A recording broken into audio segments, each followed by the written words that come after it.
Kan jelas sekali, dan pemberontakannya di mana-mana. Kahar Muzakar semua, Kartosuwiryo juga melakukan pemberontakan. Artinya kita jangan terlalu menyimplifikasi persoalan NII dengan menyimpangkannya dari sejarah. Artinya benderanya masih tetap merah putih, Mas. Hah?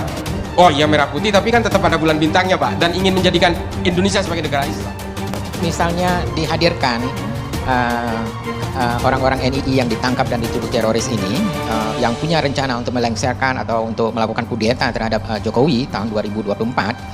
Sebelum 2024 itu kan angka keramat bagi sistem politik Indonesia, dan itu adalah pemilu, dan itu kalau dikabarkan seperti itu efeknya, implikasi sosialnya bahwa seakan-akan orang-orang NII itu ingin melakukan kudeta, ingin mengganggu proses pemilu itu, sehingga nanti pemerintah punya alasan untuk menjadikan ini sebagai sumber bahwa pemilu itu harus diundur nantinya. Tidak memungkinkan diselenggarakan gitu. Nggak mungkin diselenggarakan ke tahun 26 atau 28. Oke, Mas gitu. Mufti, benar sejauh itu pemikirannya Mas Haidar? Saya nggak tahu basisnya Pak Haidar melihat ke arah situ seperti apa, tapi yang jelas saya ingin menyampaikan dua hal. Pertama, Presiden sendiri sudah sangat jelas dan terang menyatakan bahwa pemilu akan berjalan sesuai jadwal. Karena undang-undang sudah ketok palu, instrumen pemilu juga sudah disiapkan, KPU dan Bawaslu, anggaran pemilu sedang dibahas, dan proses persiapan berjalan. Ya, jadi apapun yang terjadi sejauh ini tidak ada alasan, mau alasan NII mau melengsarkan dan segala macam, tidak ada alasan untuk melakukan penundaan pemilu. Kemudian yang kedua, aktivitas-aktivitas mereka itu lazimnya yang dilakukan sejak masa lalu itu memang menumpangi kekacauan politik gitu. Jadi misalnya ketika terjadi dinamika sosial, orang sedang resah dengan isu ekonomi, orang sedang resah dengan persoalan-persoalan keseharian, maka itulah momen paling tepat untuk menginjeksi masyarakat dengan kesadaran palsu negara versi mereka, ya kan? Artinya apa? Anda mengalami ini karena Anda bernegara dengan cara yang begini.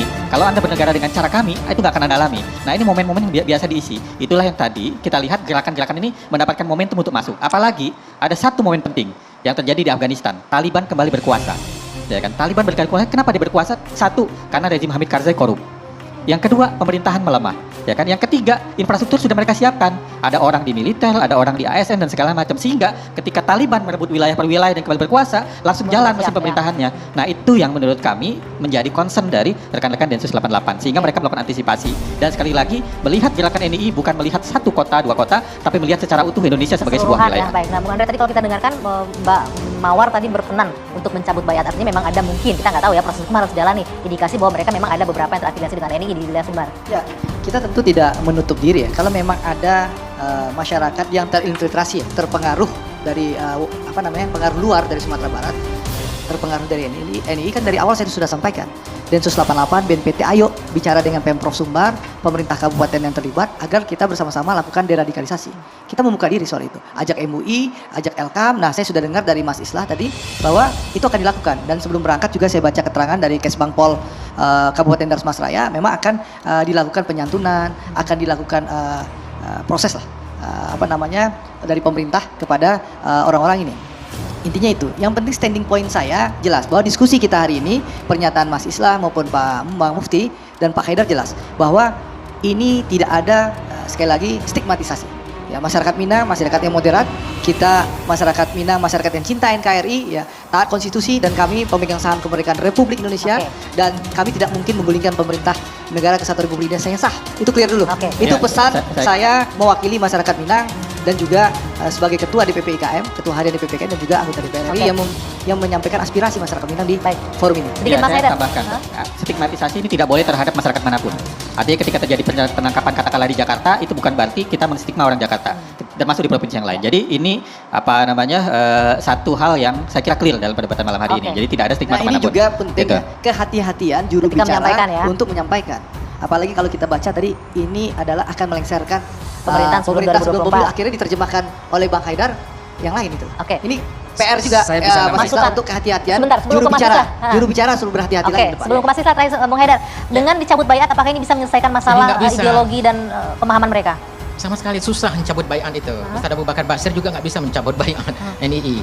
Dia harus membuat bayan yang baru, misalnya bayan JI. Begitu juga dengan orang yang sudah ditangkap tadi, harus buat bayan yang baru. Tapi NKRI itu nggak punya konsep bayan. Ini kan sama sekali incompatible. Jadi solusinya apa untuk solusinya ya buat bayan yang baru. Tapi kan NKRI bilang tidak ada. Iya, NKRI tidak ada bayan dan itu susah sekali. Memang itu mengacaukan sistem ini juga ya. Dan orang NII sebenarnya nggak pernah melakukan pemberontakan. NII itu muncul karena dulu disuruh oleh Jenderal Sudirman untuk melawan Belanda di Jawa Barat. Dan NII dalam keterangan proklamasinya yang 10 butir itu menyatakan bahwa itu adalah kelanjutan dari proklamasi tahun 45. Oke. Jadi Singkat, Mas Haidar, cukup terima kasih Mas. Ikhlas sedikit. Ya, saya mengatakan dari mana NII ini justru embrio dari seluruh organisasi teror hari ini. Ini kan jelas sekali, dan pemberontakannya di mana-mana. Kahar Muzakar semua. Kartosuwiryo juga melakukan pemberontakan. Artinya kita jangan terlalu menyimplifikasi persoalan NII dengan menyimpangkannya dari sejarah. Artinya benderanya begini. masih tetap merah putih, Mas. Hah? Oh ya, merah putih, tapi kan tetap ada bulan bintangnya, Pak, dan ingin menjadikan Indonesia sebagai negara Islam.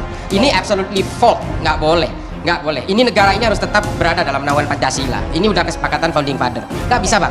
Itu Jakarta Charter 7 Nggak bisa. kata yang Kalau dicoret dia ingin itu. memperlakukan hukum syariah sebagai hukum negara, buat saya itu pengkhianatan terhadap Pancasila. itu yang justru pengkhianatan terhadap Piagam Jakarta. Nggak bisa. Kalau menurut saya abang terlalu mengada, dan abang saya malah jadi curiga, jadi jangan-jangan abang terpapar juga ini. Ya memang karena itu kebebasan ideologis orang untuk memilih apapun. Tapi masalahnya, Bang, gambaran NII itu latar melakukan belakang. gerakan senjata. Seperti yang di Darmas Raya ini, mereka melakukan idat, pelatihan militer kok. Memang jangan lihat goloknya, Bang.